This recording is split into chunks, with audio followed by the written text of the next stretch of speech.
We got grants from the SSA. Sweet. I want to make sure you get what you pay for. I was hoping you got in for free and then I don't have to do anything. I'm probably going to use two because I'm going to for total, it would have been.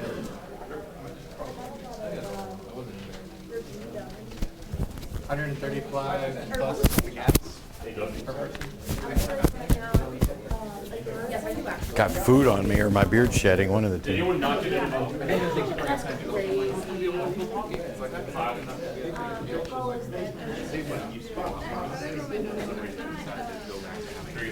Okay. All right, hello everyone.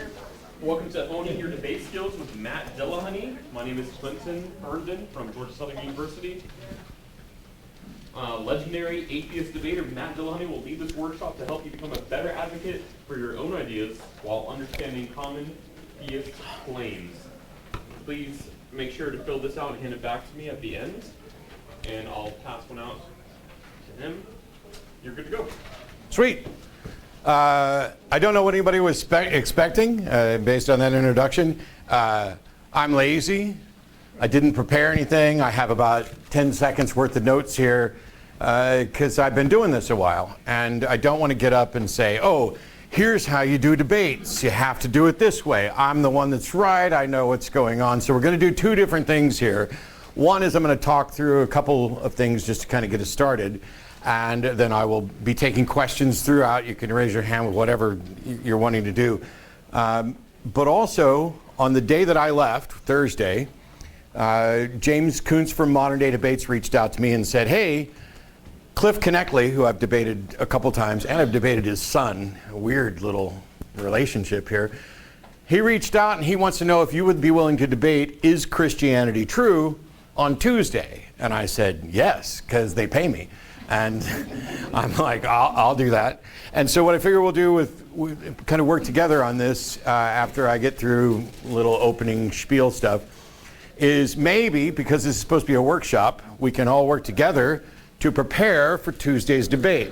Get your thoughts on what questions you would ask, what your goals would be for a debate like that. If you were going to be debating Cliff Connectley next Tuesday, on this Tuesday, on is Christianity true? What's your goal? For those of you who just want to slightly get better at debate skills because you're going to be arguing with your aunt or your grandmother or whoever, be nice to them. I take it easy on my mom, even though she's absolutely wackadoodle for Jesus. But I highly recommend looking into street epistemology. It's not what I do, but Anthony Magnabosco has done stellar work with an idea that was somewhat, it's been influential, but it's not, I don't find it that intriguing for me. It's the Socratic method. We're going to ask questions and we're going to do what we can to ask the right questions. But it's responsible for changing some minds. But it came from a book by Pete Boghossian, who's, no, I'm not going to say that. The book is a manual for creating atheists, and the book is not a manual for creating atheists. It is an idea for how to talk to people. And street epistemology is wonderful in getting people to say, hey, what's your confidence level in this idea? And getting them to recognize whether they're being honest in portraying that confidence level. Can we change that? And one of the things that people do with street epistemology is say, look, at the beginning of the conversation, how confident are you that there's a God, or that this is the right action, or that this is that this is what's true? And they say, oh, I'm 90% confident. And then they have a conversation for about 5 minutes, and oh, I'm only 82% confident. And I love Magnabosco and Dan, who's actually been, sorry, I didn't mean to point at you. You're not Dan, but it's a couple. So Dan Earls from I left the organization and now I can't remember any of the shows.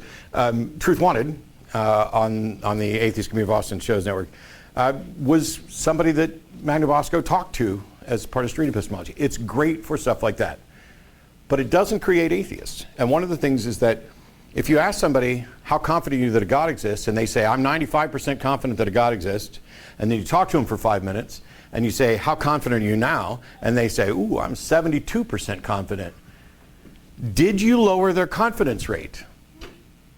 Maybe. Maybe they were always 72% confident, and they just like to say they were 95% confident, because we know people are likely to over-report things. And if they're 92% confident at the start of the conversation and 75% confident at the end of it, you didn't create an atheist. You didn't create a skeptic. You didn't give anybody any tools. All you did was teach them, hey, maybe I should be a little more careful about how I report my confidence. And that is very good and very important, but it's not a debate. What I do isn't always a debate either, but that's not my fault. Sorry, I'm not doing a card trick. I don't want it in my pocket. When I go in to do a debate, and I'm going to talk more about the actual formal debates than just calling into the shows. Calling into the shows a little different. In that case, I want to have the best conversation that I can with the caller, but if it's not going well, if I'm on a show, I have 5 or 6 other people waiting on hold. And it's rude to keep them waiting if we're not going to have a good conversation. And so I will occasionally be a prick, which I recognize. Not the best tactic. Anybody who's like, why are we paying attention to this guy? He's an ass and he does it. I know. I get it. And there are reasons why I do things the way I do. I'm trying to make sure at all times that I'm reaching the people who share the views of the caller, not so much the caller themselves. And it's not that I don't care about the caller, I do. And if they change their mind, and some of them have, that's great. But we know that as soon as people make a public commitment to an idea, they are less likely to change their mind when challenged directly in public. Even in the face of strong evidence to the contrary, which isn't likely to happen with many of the God claims and religious claims. They're ultimately untestable, unfalsifiable. And so you can't sit here and say, I can show you evidence that vaccines don't have a tie to autism, for example. I can't show you evidence that God is the only one who that God can't make a tree, or whatever their view is. And so knowing that as soon as somebody has said, this is what I believe, especially when you have ideas in religion like Christianity that are, I am not ashamed of the gospel of Jesus Christ, it's a power unto salvation, blah, blah, blah, blah, blah. You know, they've been trained that they must maintain confidence. They must maintain confidence. They must keep sweet, in the case of Mormons and some others. And if they have doubts, they are to go to an authority, a person. Everything about most of the religious claims is tied to a top-down, authority-driven model. When I was a believer and started having my doubts, who did I go to?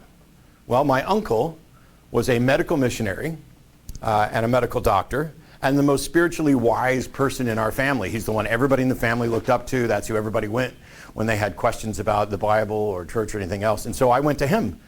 And just for those who've seen me do debates, and I live my life live. I do live TV, I do live debates. I show up and I talk. And it's basically, let me take the 20 years plus that I've been doing this, and I have a ready bag of tools to grab from. But I didn't always have that bag of tools. When I went to my uncle, I was basically saying, hey, my roommate's an atheist, and I want to figure out how to reach him. And my uncle, being brilliant, said, ask him where he gets his morals from. Without God, there can be no objective foundation of morals. And I was like, that's amazing. Why didn't I think of that? And I bought it, hook, line, and sinker. And I left my uncle's house, went home, and sat down in my chair and thought, let me start working on this issue of morality. And it was about a week after I had that conversation with him that I was like, hang on, maybe this isn't quite the good response that I thought it was. Because the more you start to think about it and dig into it, it is, do we know that there are objective moral values, or is subjective moral values okay as a foundation? And what's the difference between objective and subjective versus absolute and relative, because they get used interchangeably, and they are not. I'm not a moral relativist, and yet I also am not a moral absolutist.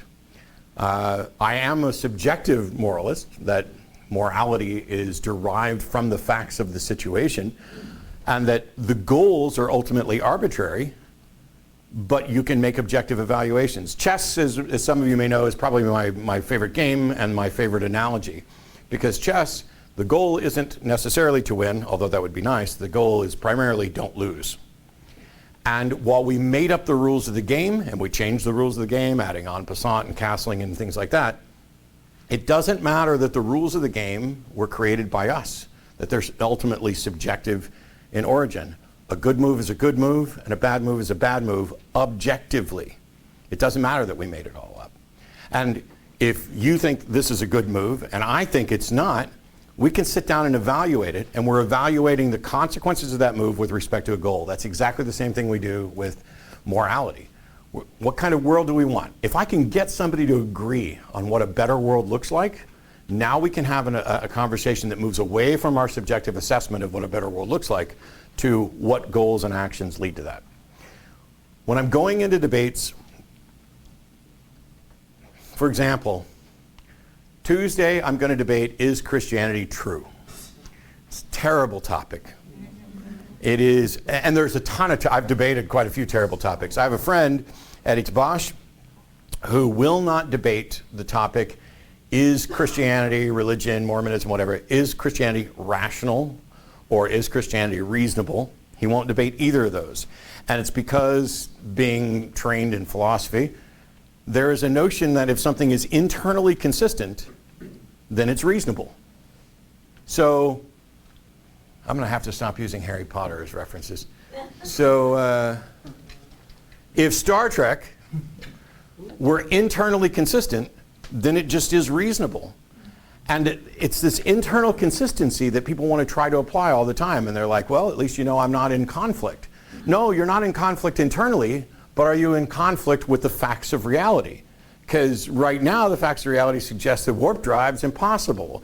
And that, you know, Krauss wrote the physics of Star Trek, so there's a book out there from a reputable, if dubious, physicist. But it's good stuff. So, for is Christianity true? What's the first thing that pops into somebody's head on that subject that could be an issue that's going to come up that you're going to need to address? Historicity. Historicity. Where did that come from you? How you define Christianity? How do you find Christianity? How you define or determine truth? Yes, I'm going to start with those. The historicity issue is great because we need to define what is Christianity.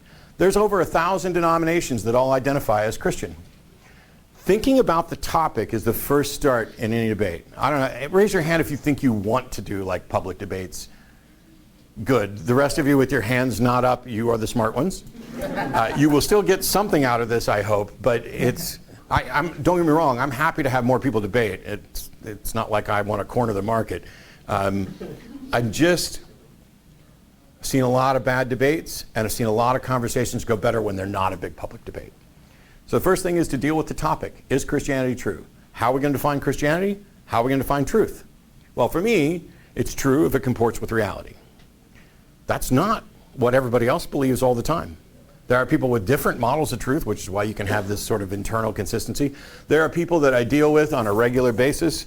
I'm bald for a lot of reasons. It keeps me from pulling my hair out. But there are people who are, well, it's true for me. No, it's not.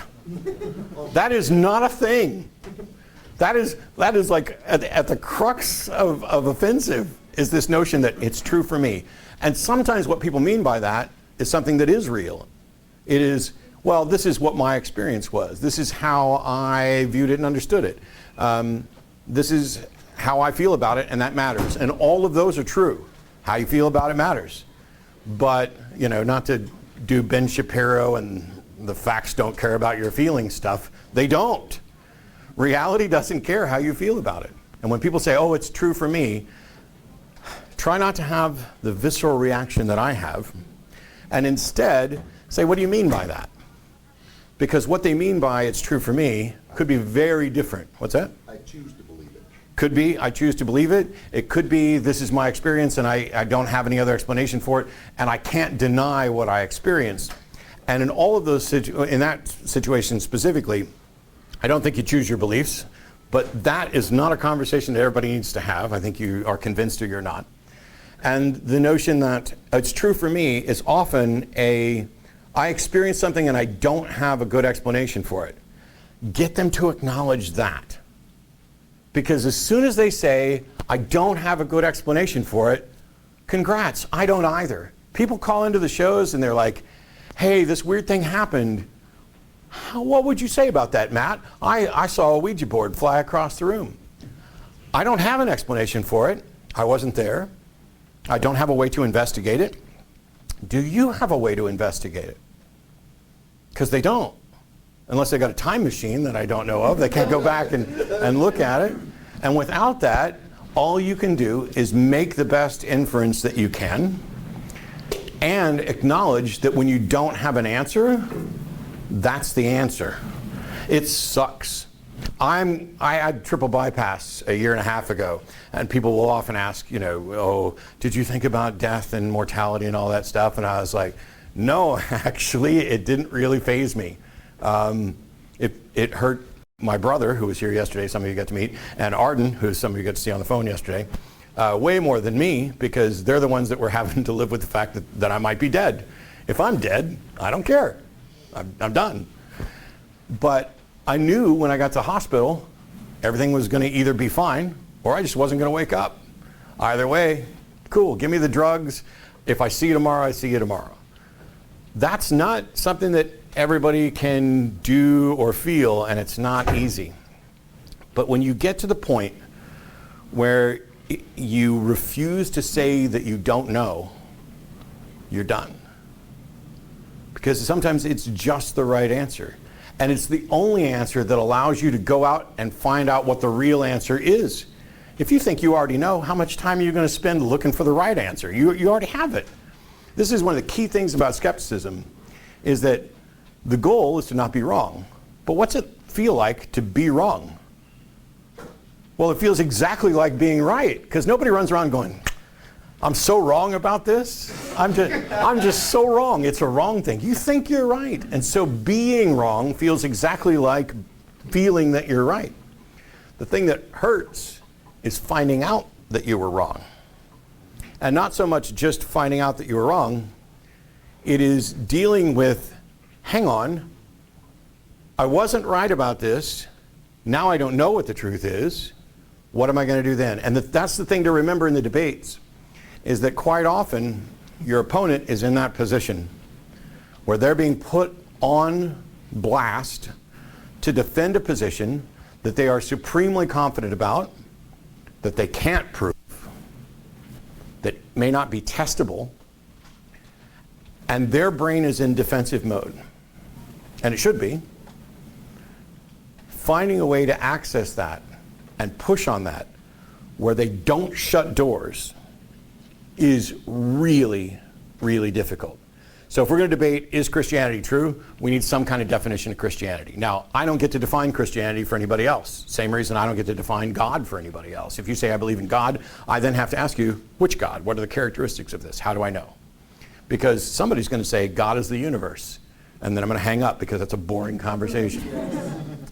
Somebody else is going to be like, oh, I believe in the God of the Bible. Cool. Which Bible? Which God of the Bible? By the way, for anybody who doesn't know, while I live in Austin, Texas, I graduated from Francis Howell in St. Charles in 1987 before they split it into Howell and Howell North. I went to the First Baptist Church of Harvester right up on what used to be 94. Hell, I don't know what it is now. And so I'm from this area right here. Now, what was I saying right before that? God is the universe. No, depending how you believe that, what kind of Bible you believe in this Bible. Yes. Defining which God it was. I sat in a pew at the First Baptist Church of Harvester, and I guarantee you, not everybody in that church had the same God concept in their head. Not everybody in the same pew had the same God concept in their head. So you've got to get to some sort of definition. And the terrible thing is, and it's true for everybody in this room as well, we are probably really bad at both understanding what it is that we believe about these things and defining and explaining them. I think one of the most, it happened to me today, because I argue on Twitter, because I'm stupid. Yeah, I give up on occasion, but when somebody pushes for a definition of a term, how do you feel? When you use a term that you assume everybody else is going to understand, like, let's say, the term bigotry, which is what came up today. Okay. And somebody decides to come back and say, what do you mean by bigotry? Define bigotry. Is it objective or subjective? Is it, when you say, how do you determine if something's truly bigotry, or maybe you just think it's bigotry? And now they're wanting to push back on the actual term. Are you guys all ready to answer those questions? Because I'm not instantly ready to answer those. I have to spend some time thinking about it. If you're not in a debate, that's easy. Say, hey, let me think about this and get back to you. And then think about it and get back to them, because you should do what you say you're going to do. If you're in a debate, you may not have that luxury. But what you can do is say, I don't know. How relevant is that to the topic that we're actually discussing? Can we continue this debate without having to worry about what a definition of bigotry is?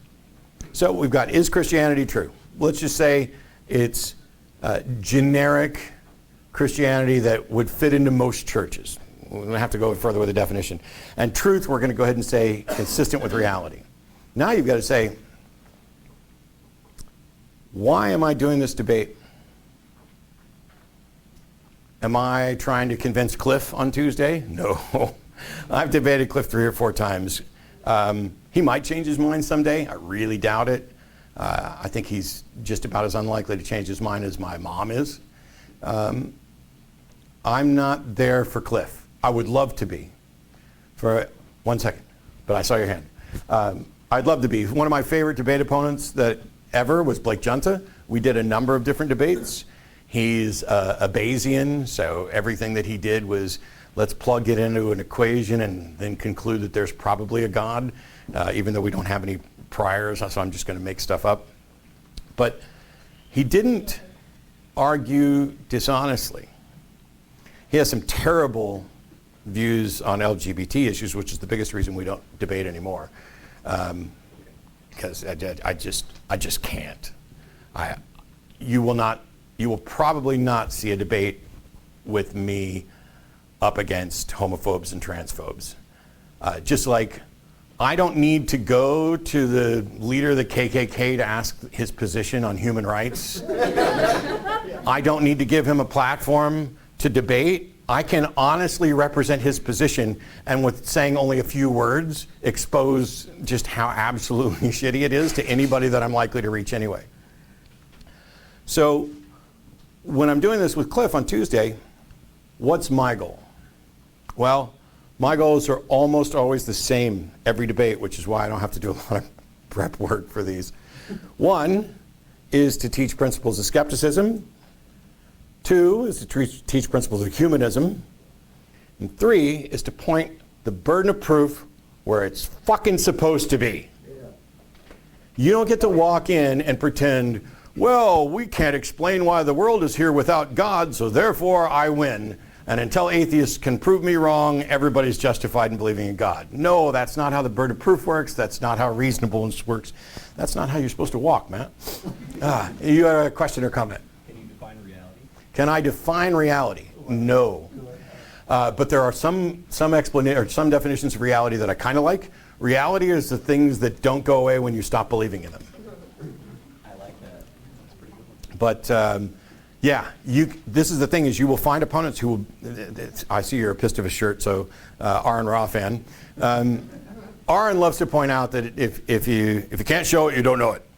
And he also likes to point out that most apologists will eventually, if you back them into a corner, just deny reality, begin to question the foundation of reality. So when you start asking questions to get them towards a corner, eventually they're going to be, but yes, you have to rely on your senses. How do you know you're not in the Matrix? I don't.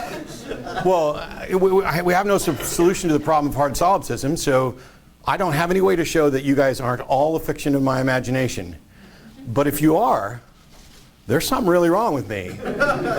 Because that means I've invented every troublesome caller that's ever called into the show.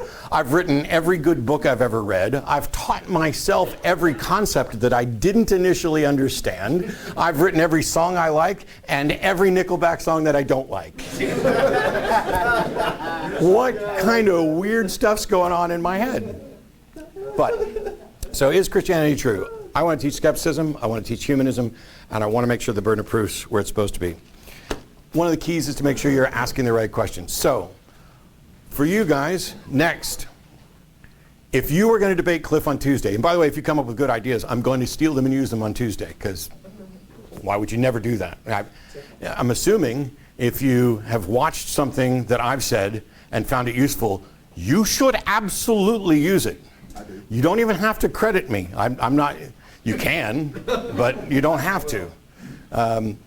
So, what do you think Cliff's going to argue for his view that Christianity is true? Now, I know most of you don't necessarily know Cliff, but what do you think's likely to come up? The resurrection.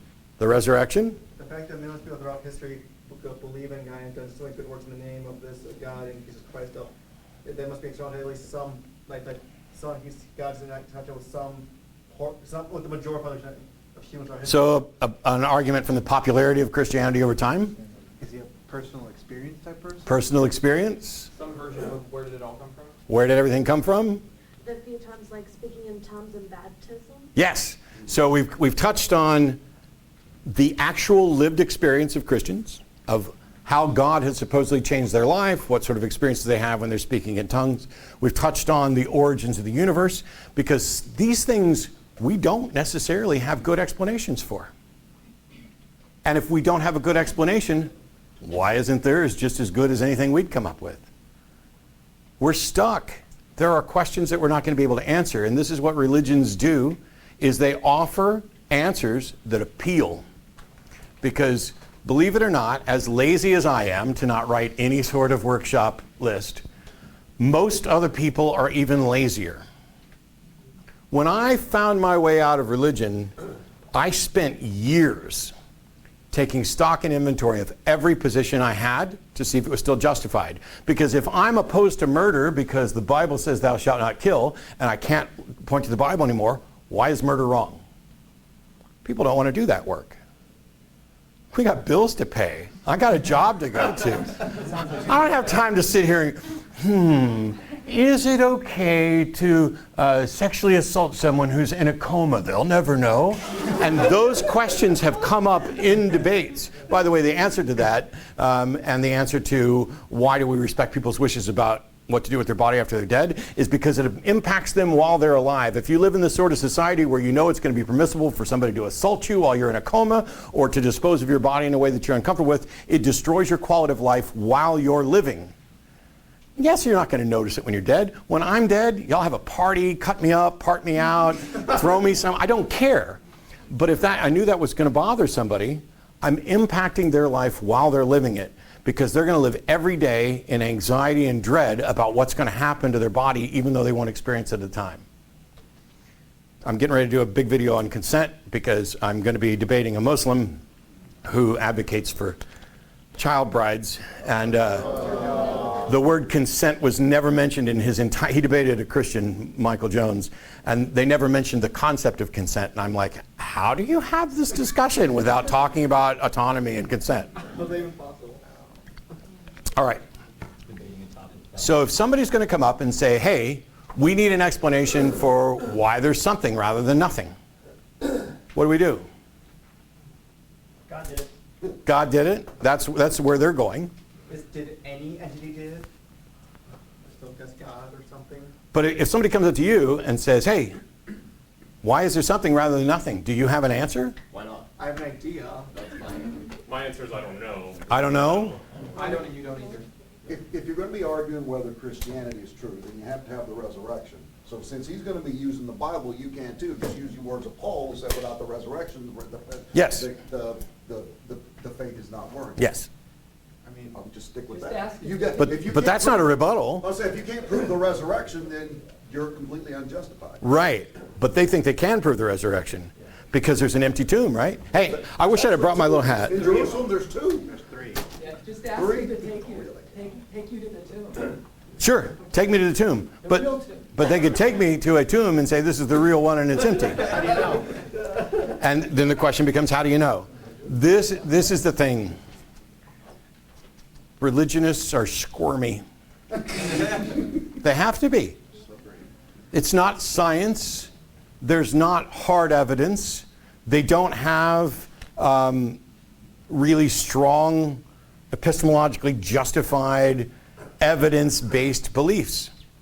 This is quite often about a feeling or what they become convinced because of somebody they've pointed to as a leader.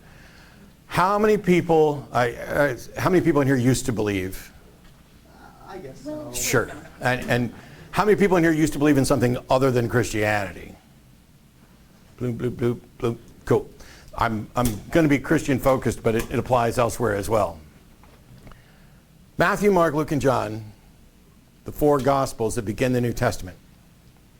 We know that those names were attributed as a matter of tradition by the church. Those four Gospels are unsigned. We have no original copies. We don't know who wrote them. We don't have any good reason to think they're eyewitnesses. We have good reason to think that they've copied from each other. And what does that tell us? How accurate are they? How accurate are they to what? The key to all of this is thinking about the questions that nobody asked. Get ready every time you're in these debates, and anytime you're thinking about these subjects, to swap words in your head. I'll give you an example in a second, but on the thing of the Gospels, they're going to point to them and say, this is the story of Jesus. Why? Because they have nothing else to point to. If the Gospels didn't exist, if the New Testament didn't exist, there'd be no discussion about Christianity or Jesus. And so what we have here, undeniably, are unsigned, anonymous accounts that almost certainly were not from eyewitnesses. But let's give them the benefit of the doubt. And let's imagine that these, we knew exactly who wrote them, and there's a very strong likelihood where they were eyewitnesses. Does that mean that the story that they convey is accurate? No, because we have eyewitness accounts that we know are unreliable right here and now. Why is it that a story 2,000 years ago that we can't investigate, that is written by an unknown person, is somehow more credible than the flawed eyewitness accounts we have not today? Why is it that the older the idea is, the more likely they are to believe it? Why is it that the further something gets from being properly subject to investigation, the more acceptable it becomes? And it's because they know that. It's not that they're being dishonest. Some are, but most, my IQ didn't go up when I stopped believing. And I wasn't dishonest about what I believed when I was a Christian. I was just wrong. And the arguments that I would make then, which are as embarrassing as the ones you've heard me deal with on the shows, are not going to change and become better ever. But they're also probably not going to get worse. Because if you pull up the Bible and you look in there, how do you show that Jesus didn't turn water to wine? You can't. How do you show that he didn't walk on water? You can't. This is a problem not just with religion, but with applied skepticism as well. James Randi Educational Foundation tests, or used to test, claims of the paranormal. And as I mentioned in the magic show last night, or I think I did, if I was half awake at this point. Thank you. If somebody shows up and does dowsing and they fail to demonstrate that they can do what they say they can do, have you debunked dowsing? No. All you've shown is that that person on that day, under those circumstances, could not produce the effect that they said they could. Can you ever debunk dowsing entirely? No. But at some point, we may have tested it so many times that it doesn't make any sense to continue testing it, at least till something new comes up. So we've got Cliff, who I can already tell you, I'm going to bet money, because we've debated a couple different times before, is going to go with the reliability of the gospel narrative.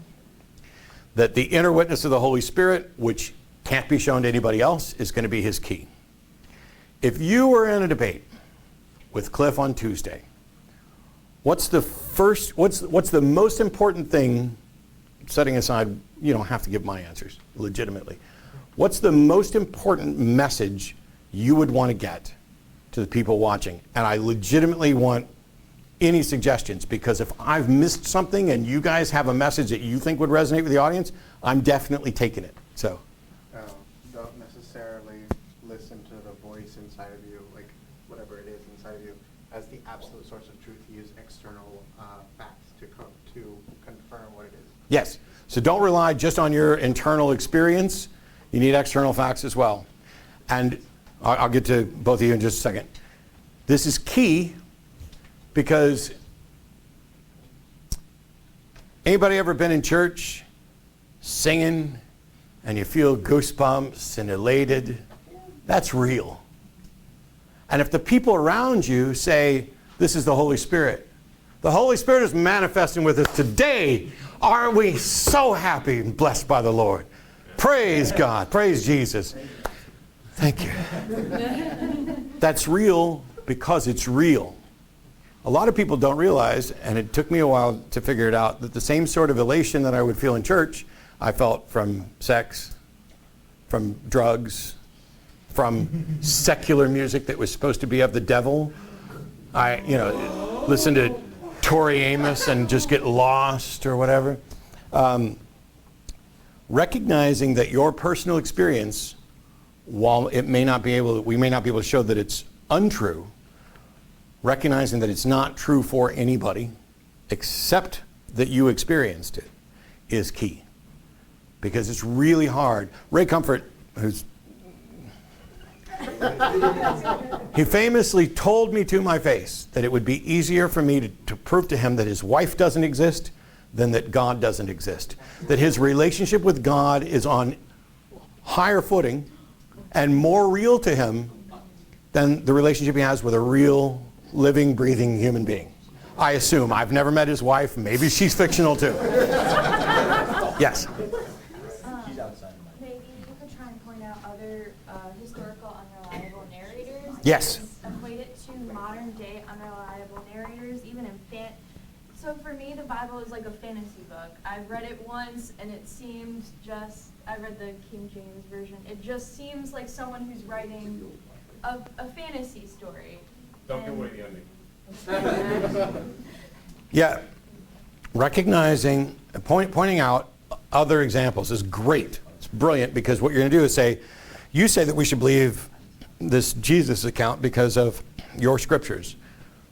What's your response to people that say we should believe in Allah and convert to Islam because of the testimony of the Quran? It's newer, it's more accurate. In the copy that the Quran I have is more accurate to the original than the copy of the Bible that you have is. One guy. It was written by, yes. Narrated that people wrote it down. But yes, there's all kinds of things. So if you can point to, you say we should believe because of this, how do you exclude this other thing that you say we shouldn't believe that could be believed for the same reasons? Because this is why faith is the example that I use. People give different, I'll get to you in a second, Ralph.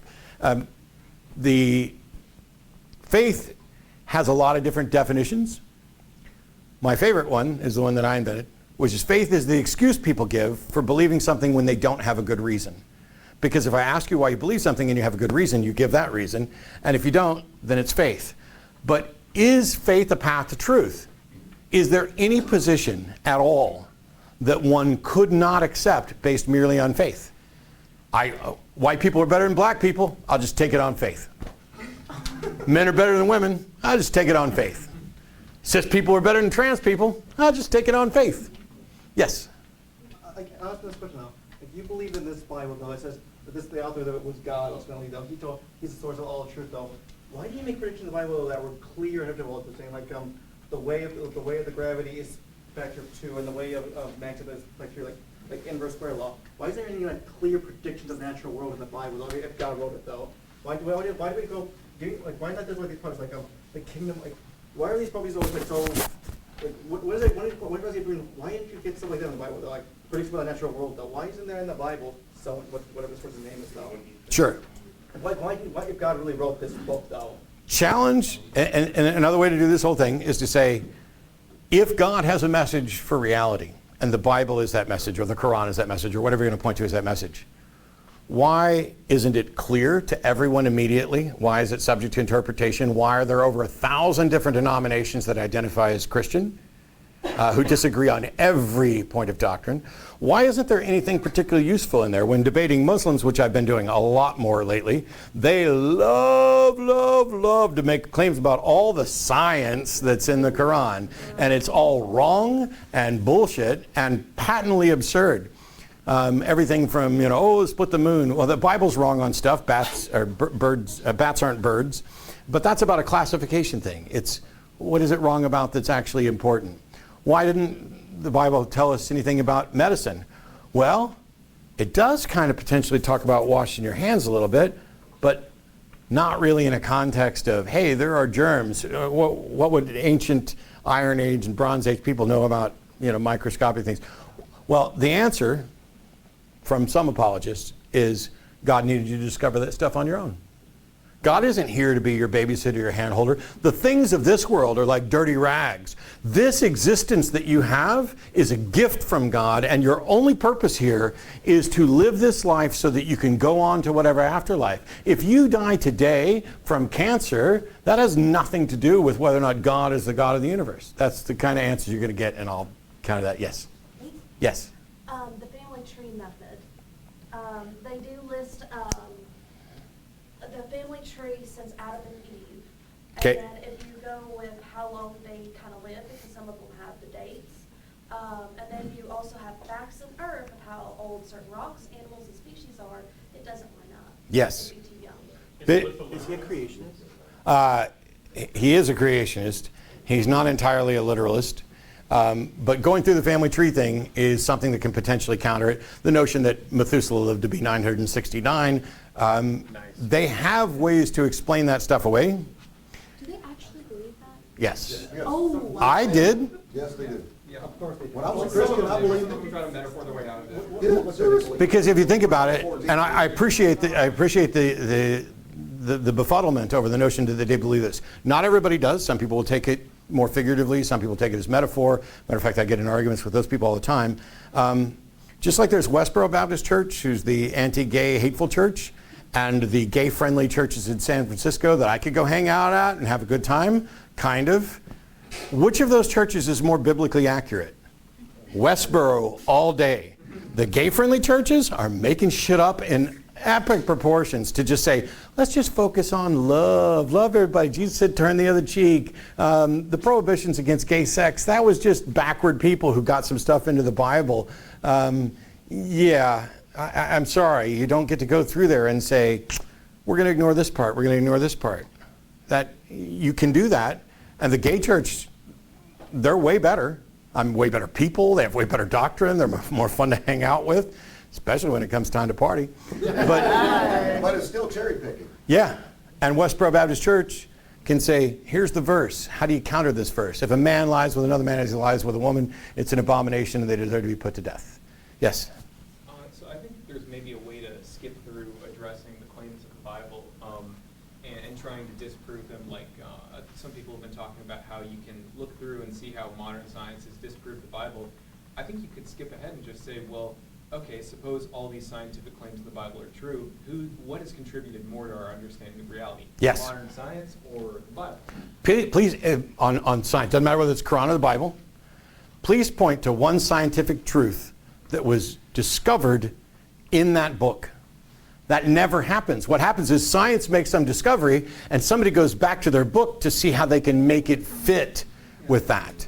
And so, we get the Hubble Space Telescope, we start learning about the expansion of the universe, and then it's God stretched out the heavens. That shit didn't lead to an understanding of the Big Bang. It just didn't. And it's a post hoc rationalization. You put your hand down, but you had a question. Yeah, so mine was the anthropomorphic image of God. Have you pointed out, is there a way you can debate how a lot of Christians or the theologians really anthropomorphize this image of God, and why. I was thinking that's probably why the relationship for that one particular person was so vivid, because he's really taken that image, humanistic image of God, and made it into himself. Hang on, guys. Is there a way that you can kind of spin that to debate, like, hey, you're really You can. anthropomorphizing this image of God into yourself, essentially? Yeah. You can do that. You can attack any point that they're making, because one of the things is, in the beginning, God created. But you could reply, how do we know that in the beginning man didn't create God? It's strange to say, oh, there's a God that's not human, but seems to have human characteristics. And depending on which holy book you're looking at, it can, oh, he's jealous, he's cruel, he's capricious, or ultimately just. And it's funny how everybody's perception of God seems to match not necessarily what they think, but what they think an ideal should be. Normally people don't run around thinking God really disagrees with me unless they know they're actively doing something that they've been told is in conflict with God. So you can look at that anthropomorphic thing and say, it could be that you're taking the features of the universe, and because they're so misunderstood, and we don't have an explanation for why the gravitational constant is what it is, or any of these other things, it's just easier to say it's that way because God did it. And then to make God like us, because we are monumentally arrogant. I don't think it necessarily is going to do much to put a burden of proof on them to show. And a number of Christians and theologians of different stripes are likely to say, yeah, but that doesn't disprove God. For all we know, if we're made in God's image, or God's made in our image, how do you tell the difference? And that's where you say, exactly. If you can't show me the difference between us being created in God's image or God being created in our image, if there's no way to tell the difference, then you don't get to say it's true. And if you're going to say Christianity is true for the purposes of debate, you have to be able to show that it's true, which means, as noted earlier, put it up against competing hypotheses. Why trust the Bible and not the Quran? And by the way, why trust either of them? In the entire history of the world, religion has never disproved a scientific finding.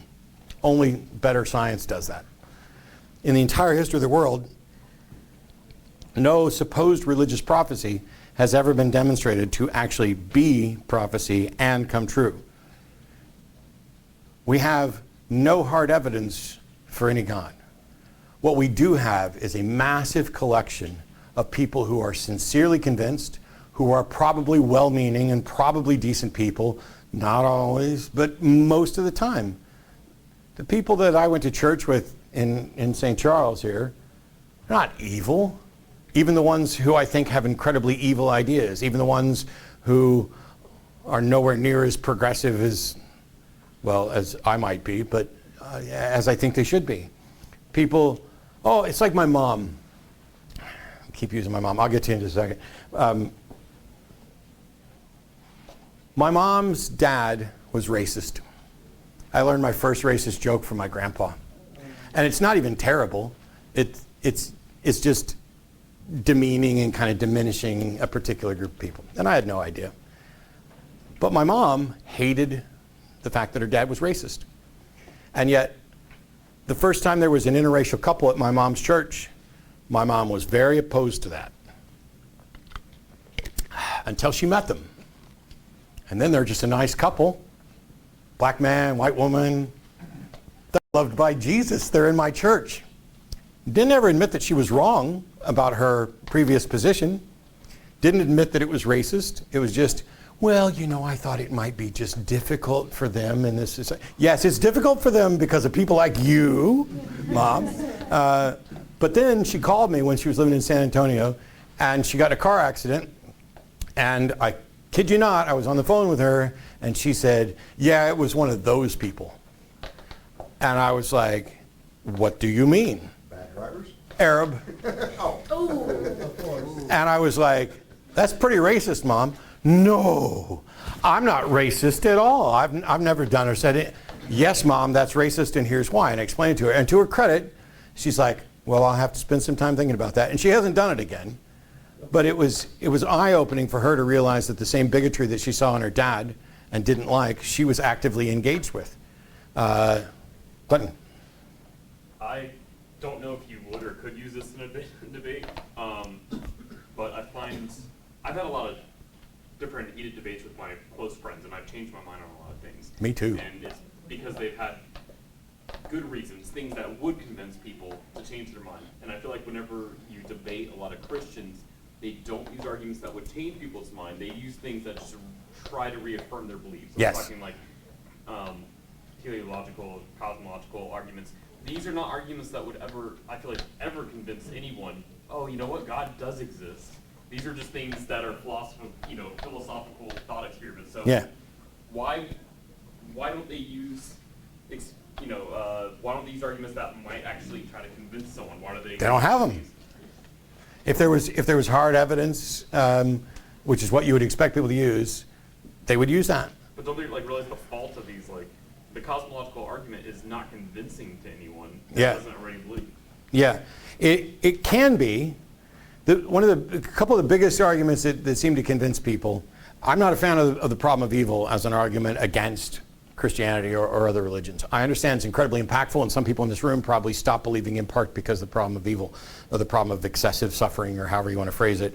It just never was convincing for me because I was a Southern Baptist, and evil and suffering are in the world because Adam and Eve sinned and rebelled against God, and that brought sin and death into the world. It's our fault. It's not God's fault. And so when you say, why are they presenting the sort of arguments that rely on you already kind of believe? Basically what's happened is you live in a culture where you are flooded with God stuff all the time, even if you're in an atheist family in New York City. The de facto standard is, what church do you go to? The de facto standard is, thank God. Let's praise God. Let's be an athlete and kneel down and thank God in the end zone. Let's do everything all the time that reinforces the Christian culture that we live in, and we'll lie about it. The United States, you can go to the Treaty of Tripoli, the United States was not in any way founded on the doctrine of Christianity, unanimously approved by Congress when that treaty was put forward. They don't care about that because they've got David Barton and others who are lying from wall builders and saying, no, you can't have morality without God. If you go to the Supreme Court and you look up on the frieze at the top of the Supreme Court, you see Moses with the Ten Commandments. That's the foundation of law, no matter what the Constitution actually says. And so it's much easier when you don't have strong evidence for a position to just reinforce the position that already exists in the undercurrent. Everybody here, probably, I hope, thinks that it is wrong to assault a child. So it's really easy to convince people that the reason it's wrong to assault a child is because that's from the mind of God.